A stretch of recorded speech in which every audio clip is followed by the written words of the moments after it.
Everybody waiting on me, or does somebody need to cue me when to go? Somebody please let me know and I'll hit it. Is everybody good? I'm good. All right. Are we good? Yep, let's do it. Thank you for being here.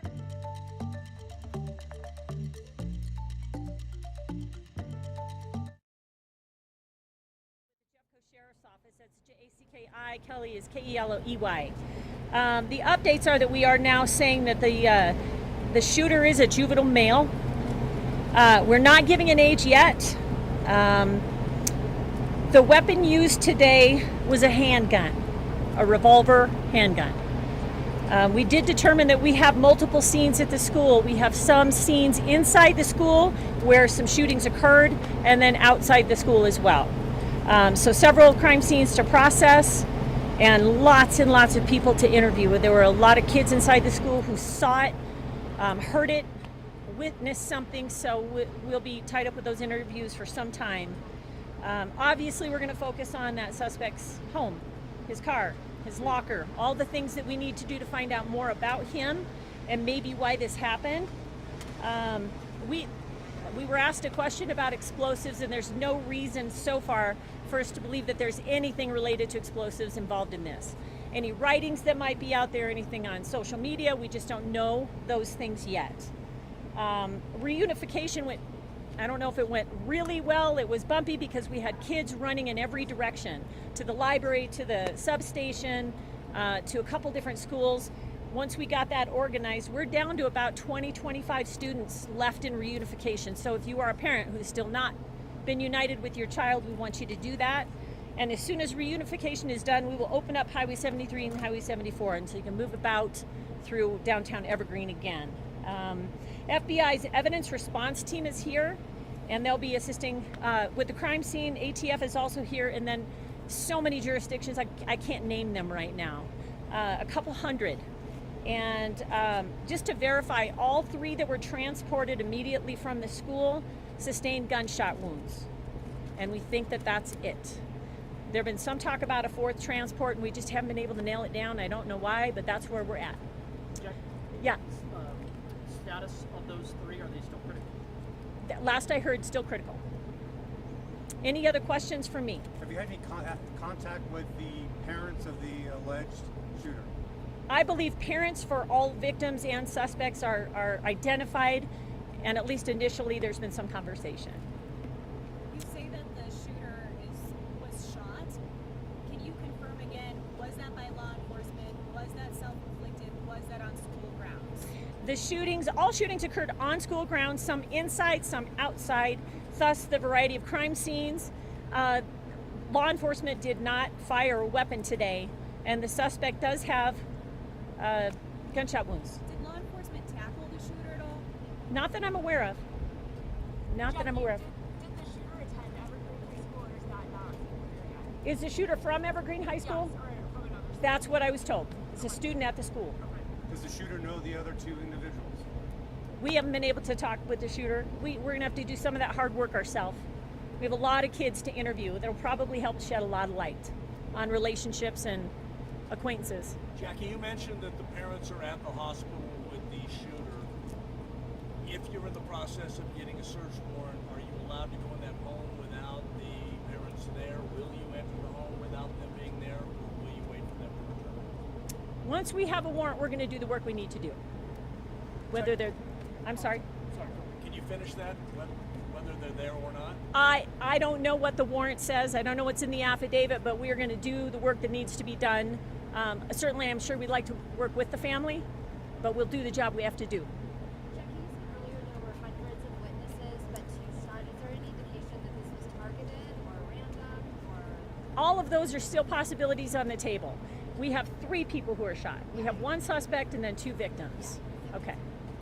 Do you have a sense, Jackie, of narrative of where shooting started? Was it outside of school, into school? Was it in the school? I think it's those kids and teachers are going to help us piece it together. We know that we've got multiple crime scenes, and those interviews are going to help us figure out where it started and where it went next and where it ended up. What's So the we role just of don't know the that. school resource officer? Can you talk about that at all? Say that again. A school resource officer, how quickly did that process? There was no school resource officer at the school. Jeffco was on scene within 2 minutes, and we were in contact with the shooter within 5. It's never fast enough, but we're very grateful that it was as quick as it was. So how was he apprehended? Was it by the Jeffco school resource officer that arrived, or other law enforcement, or did they just arrive and he had already suffered a gunshot? Do we know the timeline of? I can't give you I wish I could give you all that detail. I can't do that yet. The first on scene were pretty quick to find, they were at the school and pretty quick to find our suspect. And what happened next will be something that I'd love to share tomorrow if we can. Jackie, you said the gunman was not shot by law enforcement. You just said that law enforcement made contact within 5 minutes. Are you in a position now to say that the gunman shot himself? I can't say that. I can tell you that we did not fire a weapon today at the school. So what should we conclude from that? I understand the question, and at this point I can't talk about it. Law enforcement did not fire a weapon today. Were there any other weapons on location other than the gun? Not that I'm aware of. Thank you. You're welcome. Any other questions? I have 2 people I'm going to introduce, but go ahead. Do you know how many shots were fired? I don't. Again, it's all great questions. Just we need more time to piece it together, and when we have it, we will share it. I promise. All right, I've got 2 people I want to introduce. It's the Jefferson County Sheriff. It's Reggie Marinelli, and Evergreen Fire Chief Mike Weegee, and they're going to come up and say a few words. Thank you all very much for your patience.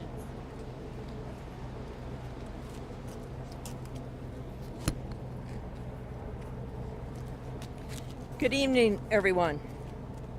It's a tragic day here in Jefferson County, as unfortunately we have experienced previously. Our hearts go out to everyone affected by this senseless shooting today. We did have deputies, as Jackie said, on scene within 2 minutes. Our partners at R1 Schools has been working with us throughout this tragedy. We had a metro-wide response. There have been phone calls to me from fellow agencies, chiefs of police, sheriffs throughout the entire state of Colorado, people out of Minnesota that have reached out to me, people at the state level, the federal level. So we have had a lot of outpouring as to resources and what people could assist us with, and we appreciate every single bit of that. This investigation will go on. We don't know how long. It's possible it will last days. We will release what we can when we can.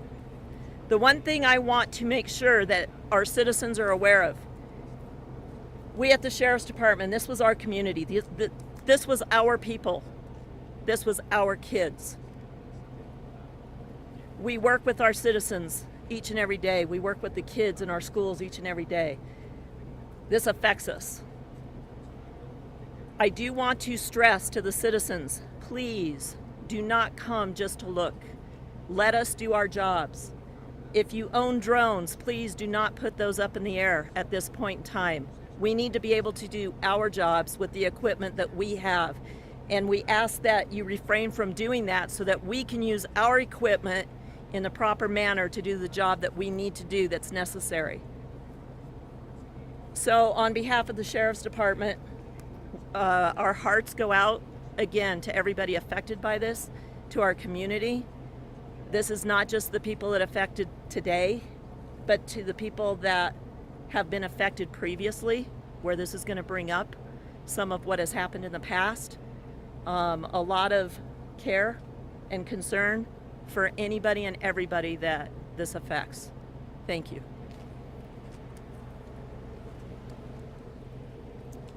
As the sheriff mentioned, our hearts go out to the families involved. It's a very, very sad day for the community of Evergreen. Evergreen Fire Rescue's role currently is in support of law enforcement as they continue to do their work. Evergreen's a strong, resilient community. I know we're all going to pull together around this. Can you say your name into the mic, sir? My name's Mike Weege, W-E-E-G-E. Sheriff, obviously it's an emotional day for you. Can you give us perspective? You've worked here for many years. The call comes in, your crew responds. Can you take us through that? Well, fortunately, we've trained very hard for this with our response partners, including the sheriff's office. So pieces fell into place. Our neighboring communities responded, as the sheriff mentioned. This was really a metro response up into the mountains to help us out. We had a lot of resources on scene to be able to handle this, and that training really kicked in. It came together very quickly. The sheriff's office did a fantastic job pulling together a command post, and we're fortunate to have such great partners all around us. You're trained to manage your emotions. There's something going on inside. Talk to us. A lot of our responders live here. I live here. As the sheriff said, this is our community. So when something happens this close, it's difficult, but we have a job to do, and everybody came together and did their job. Sheriff, can you elaborate on the metro-wide response? I wish I could. I cannot even tell you how many different jurisdictions are up here helping us at this point in time. I know that Arapahoe County reached out, Denver, State Patrol, all the federal, FBI, ATF, Summit County reached out to me, Boulder County reached out to me. Those on scene are obviously our city jurisdictions with Arvada and Lakewood and Golden and Wheat Ridge. And so I can't even begin to tell you how many people are up here. We have history of working together as a team. We, as Chief Weege just mentioned, we train for this. We're prepared for this. It's not something we want to prepare for, but we are prepared. And when it is time to put that hard preparation to work, we are able to do it, and do it within fraction of seconds, quite frankly, to make sure that it comes together. Our biggest concern today, one of the biggest concerns, along with many other ones, was making sure that these students get back with their families. And so that reunification was huge to us. As many of you, I'm sure, experienced getting up here with the road conditions, with all the first responders getting up here. It got a little congested, but we made it work because of that preparation and that training that we have been doing for many years. Sheriff, what do you say to parents, not just in this community, but people connected to this community, where there's wide periods of time where you guys have to do your job, but in that period, there's not any information that they can find or disseminate? I mean, how do you guys, as a law enforcement body, try to impress patience upon people during a very stressful time in which all they want is as much information as humanly possible, as fast as possible? I can tell you this, I would never use the words patience with parents that are wanting to know where their kids are and if they are safe. There is no amount of patience in the world that can account for how a parent would feel, or a grandparent, or a brother, or a sister, or the children of the teachers. So patience is not something I would use. Just know that we are getting there as fast as we can to handle the situation. We are getting our experts in the field that deal with you guys on a regular basis, which is Mark Techmeyer and Jackie, so that you guys can get that information as quickly as possible so that our parents and our family members and the loved ones can find that information quickly. So hopefully that answered your question. Did you guys have any drones? Not your office, but did you have civilian drones in the airspace today? We did not. I learned from the quarry fire. I learned from the fires in California, and I learned from the floods in Texas. We need to get that information out quickly so that it doesn't hinder what we need to do. So that is the only reason I stated that, was so that there is not a hindrance in the future of what we need to do to get our investigation completed. Thanks you guys very much. Appreciate your patience today.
I was also the trauma surgeon on call this morning. We had the unfortunate events of receiving 3 patients who sustained gunshot wounds at Evergreen High School. I can tell you that our hospital did a tremendous job. We were able to take care of all 3 patients simultaneously with a great staff. I will tell you, we had 1 patient who sustained non-life-threatening injuries and is in stable condition. Our other 2 patients sustained injuries that are leaving them critically ill at this point. And we understand all of the patients that you're treating here today, they were all shot, correct, doctor? All 3 patients had gunshot wounds, correct. Were any of the wounds self-inflicted? I don't have the details about that. Can you go into a little more detail, Dr. Blackwood, about how you responded and what kind of system was in place, and also what kind of care each patient received? Sure. Unfortunately, traumatic injuries like this happen routinely here. Us being a level 1 trauma center, we take care of penetrating wounds all the time. So we usually have a little bit of a heads up. We're lucky when we do. In this case, this morning, we had about 5 to 10 minutes of prep time hearing that patients were coming.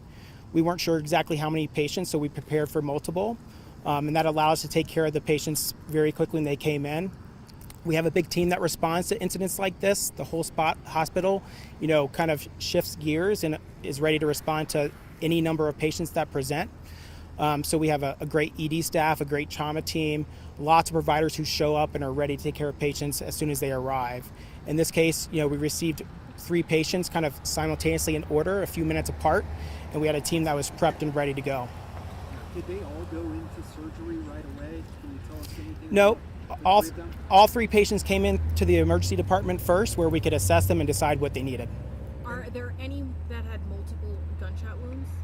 I don't want to go into the details of the patient's injuries at this time. But you could say right now, doctor, at this point, do you believe all of these patients will recover at this point? What I can say right now is that 1 patient has non-life-threatening injuries and is stable. The other 2 are critically injured. Okay. I know you're limited. I don't have the details on that information. The sheriff's office would. Do we understand 1 is still in surgery at this very moment? The rest was a few minutes ago? I believe he's out of surgery now or just got out of surgery. Okay. Your hospital actually underwent critical training just a few weeks ago. I would imagine that played a significant role in preparation for today. If you can talk about that. Yeah, unfortunately, we never know when these events are going to happen. So at least a few times a year, we do training dedicated towards mass casualty incidents. But recently, we did one dedicated to a shooting incident where we received multiple patients that essentially received gunshot wounds.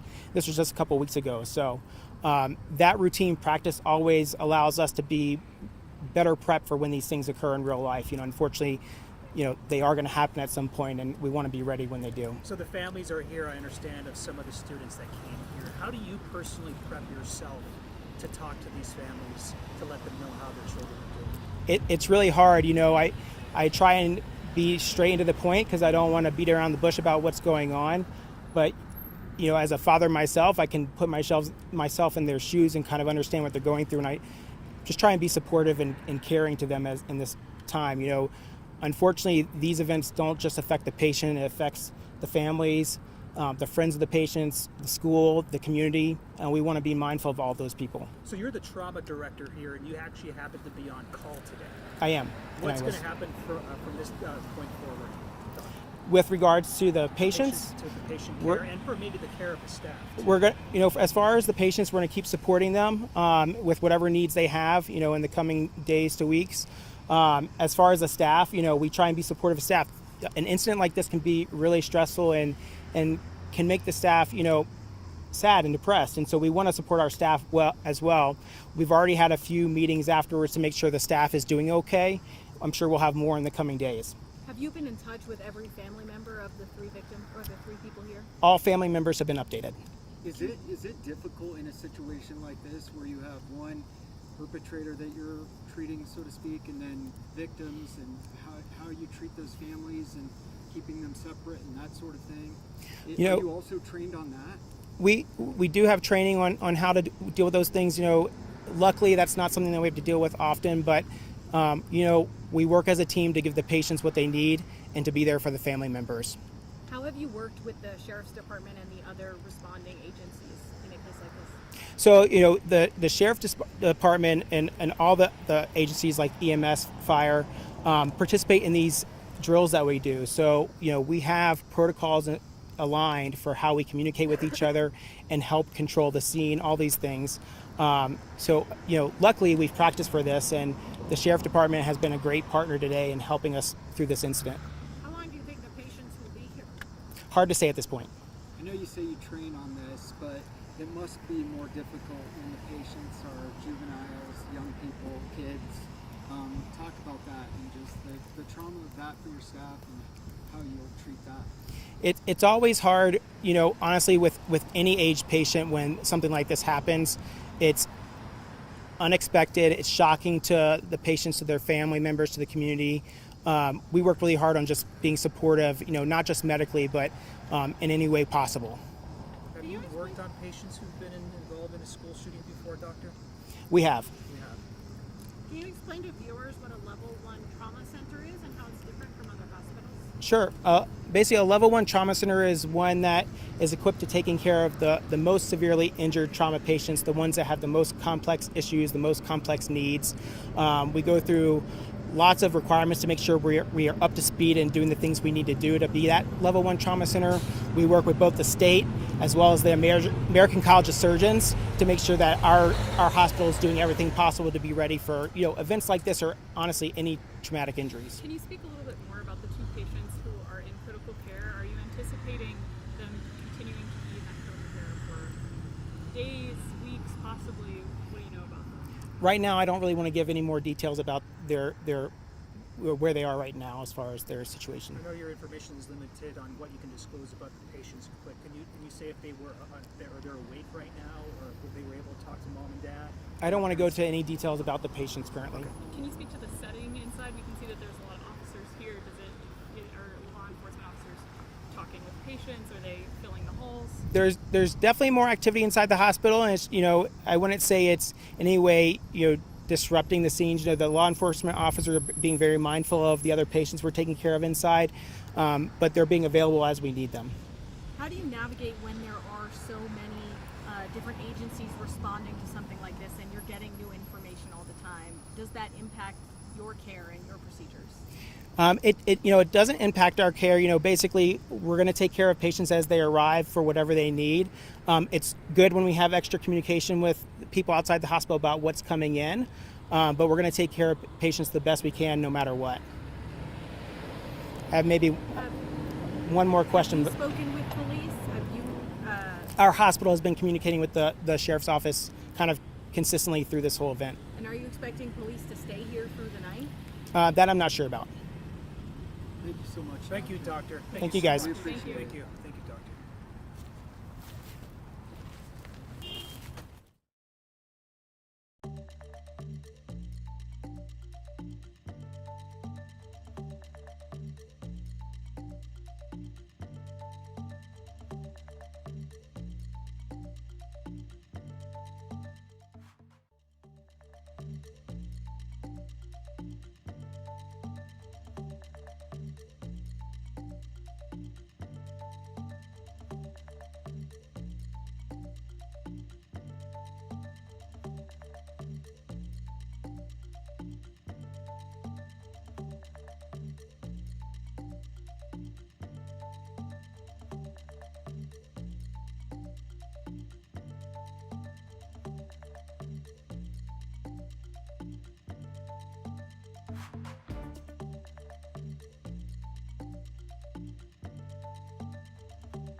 that to Fox. I think it was like.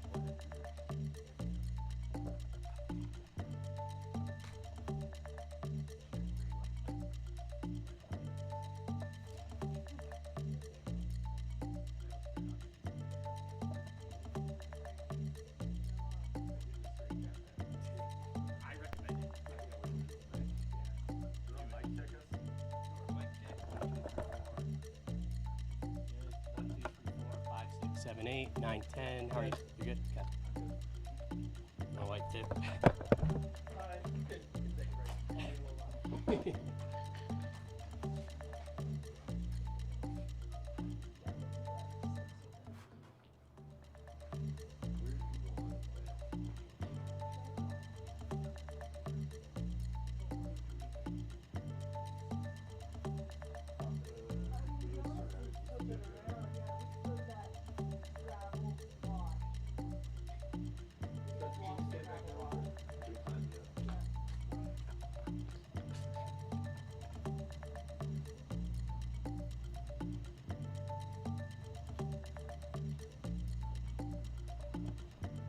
Good.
stand over, yeah.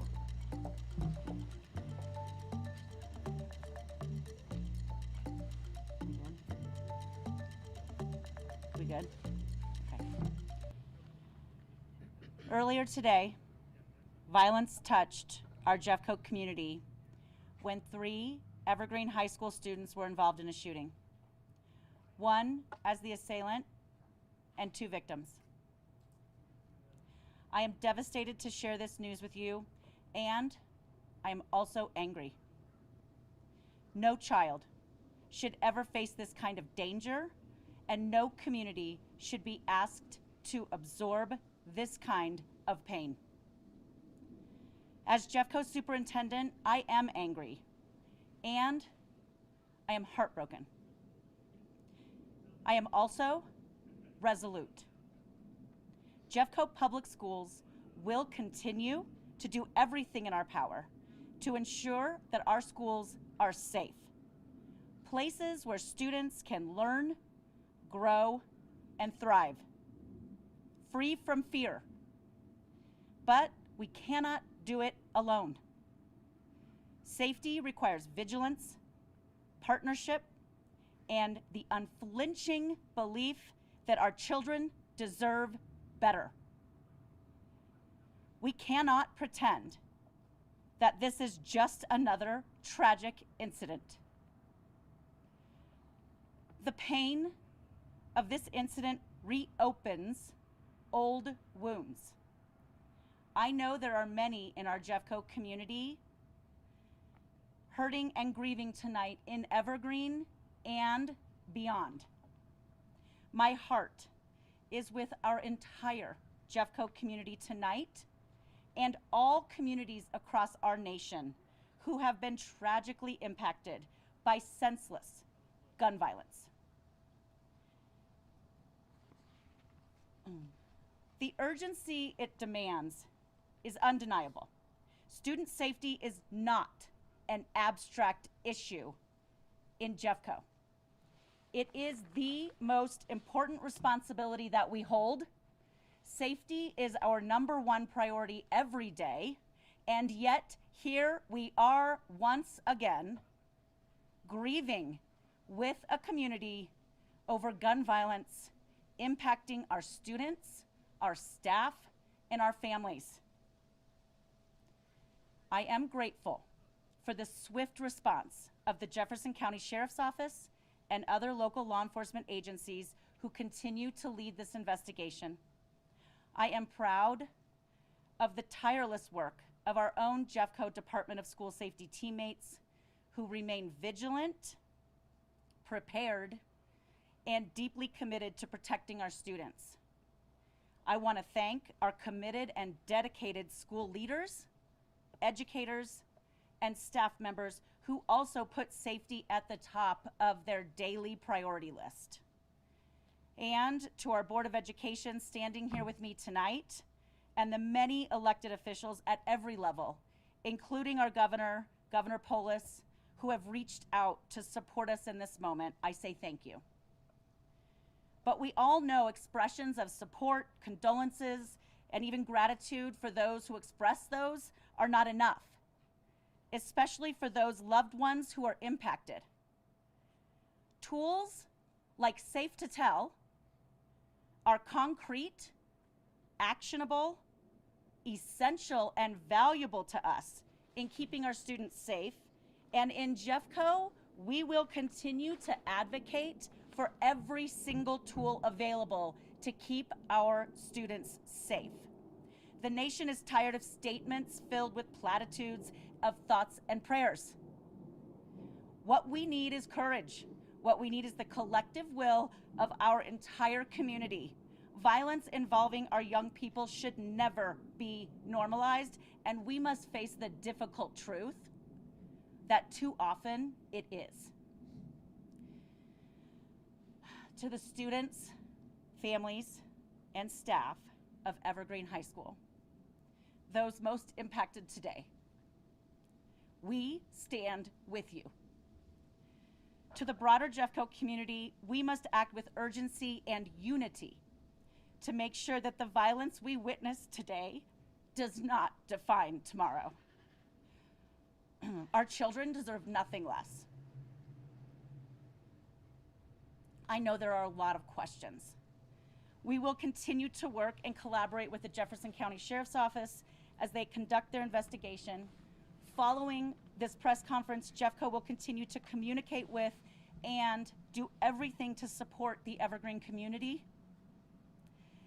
And we will send communication to all Jeffco families that includes supports, resources, and next steps.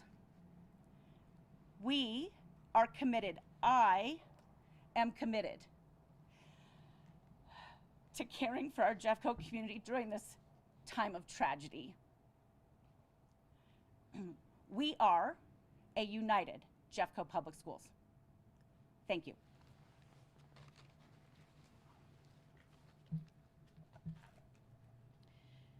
Today, our community was shaken by violence involving students from Evergreen High School. As your elected Board of Education, our first responsibility is to the students and families we serve. We are devastated by this incident. We want to be clear that student safety is our highest priority. And student safety is not just a school district responsibility. It is a community responsibility. When violence touches our young people, it requires all of us, families, neighbors, faith leaders, policymakers, and elected officials to face hard truth and act with courage. We are grateful to both Principal Schuyler Artis and Superintendent Dorland for their strong leadership in this difficult moment. We are grateful to the many leaders across Colorado and beyond who have reached out to stand with Jeffco. To the students and families directly impacted, we hold you close tonight. To the Jeffco community, we call on you to join us in building a safer tomorrow. The children of Jeffco deserve nothing less than our united will to protect them. Thank you.